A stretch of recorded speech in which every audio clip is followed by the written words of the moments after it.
Month of September. Ipagdasal po natin sa Diyos na naway pagpalain ang ating buwan ng Setyembre. Bigyan ng mga biyayang kinakailangan natin, pasalamatan ng Panginoon sa pagbibigay sa atin ng isang mapagpalang buwan ng Agosto. Hindi man po naging madali ang buwang iyon, ngunit kung titingnan at babalikan natin, tayo po ay hindi pinabayaan, tayo ay nilingap, tayo ay ginabayan. Ano ang iyong prayer intentions ngayong buwan ng Setyembre? Habang tayo po ay nagdarasal, alalahanin po natin ang mga ito. Sa ngalan ng Ama, ng Anak, at ng Espiritu Santo. Amen. Amang mapagmahal, kami po ay nagpapasalamat sa inyo sapagkat patuloy po ang pagpapalang inyong ipinagkakaloob sa amin. Natapos na po ang buwan ng Agosto.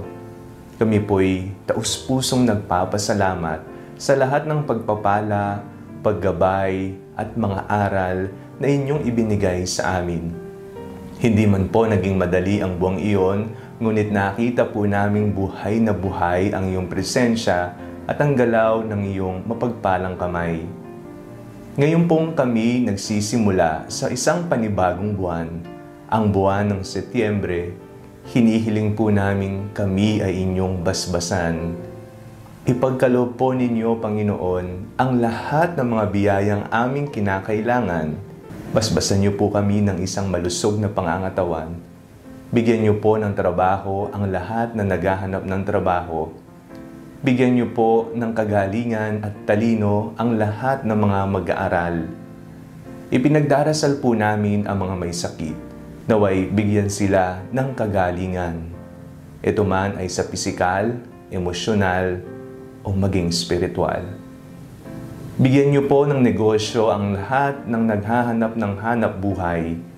Kayo na po ang bahala sa kanila. Huwag na huwag po ninyo silang pababayaan.